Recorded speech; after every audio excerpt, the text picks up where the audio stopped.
আসসালামু আলাইকুম রহমতুল্লাহ। জাতীয় মসজিদ বাইতুল মোকাররমে আজকে সংঘর্ষ হয়েছে। মুসল্লিরা বলছেন যে সাবেক যেই খতিব ছিলেন মুফতি রুহুল আমিন সাহেব, তিনি নাকি গোপালগঞ্জ থেকে লোক ভাড়া করে এনে মুসল্লিদের উপর আক্রমণ করিয়েছে। এই জন্য মুসল্লিরা বলছে যে 24 ঘন্টার মধ্যে এই সাবেক খতিবকে যেন গ্রেফতার করা হয়। তারা গ্রেফতারের দাবি জানিয়েছে। প্রিয় দর্শক, আপনারা একটা ভিডিও ফুটেজের মধ্যে দেখতে পেয়েছেন যে এই মসজিদের মধ্যে দুই পক্ষ কিভাবে মানে একদল আরেক দলকে জুতা ছোড়াছুড়ি করছে, জুতার যে বাক্সগুলো আছে সেগুলো ছোড়াছুড়ি করছে।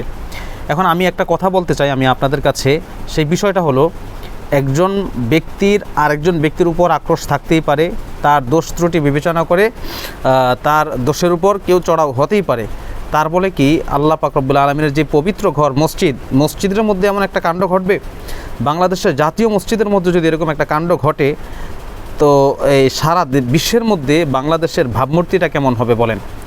মুসল্লিরাই যদি মুসল্লিদের মধ্যে এরকম জুতা ছুড়াছুড়ি করে একেবারে মসজিদের মূল কেন্দ্রের মধ্যে, যেখানে খতিব সাহেব দাঁড়ান, আলোচনা করেন, ইমাম সাহেব দাঁড়ান, নামাজ পড়ান, ওই জায়গাটাতে যদি একদল আরেক দলের উপর জুতা ছোড়াছুড়ি করে, তাহলে বিষয়টা কতটুকু বিশ্রী দেখা যায়? আপনাদের কাছে মন্তব্য আশা করছি আপনারা একটু বলে যাবেন। এগুলো দেখলে কিন্তু বিধর্মীরা প্রচুর পরিমাণে হাসাহাসি করে, প্রচুর পরিমাণে ট্রল করে থাকে।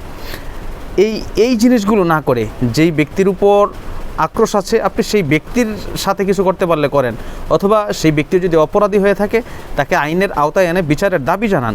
কিন্তু আল্লাহ পাকের পবিত্র ঘর মসজিদের মধ্যে এরকম কাণ্ড ঘটিয়েছে যারা, তাদেরকে আমি মনে করি যে আল্লাহ পাক উপযুক্ত শাস্তির ব্যবস্থা করবেন। আল্লাহ পাক তাদেরকে হেদায়েত দান করুন। আপনারা তাদের জন্য দোয়া করবেন।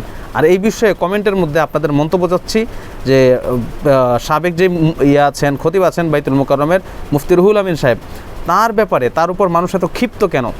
আপনাদের কাছে এই বিষয়টা জানতে চাই। যারা জানেন কমেন্ট বক্সের মধ্যে জানিয়ে ভিডিওটা শেয়ার করে অপরকে দেখার সুযোগ করে দিবেন।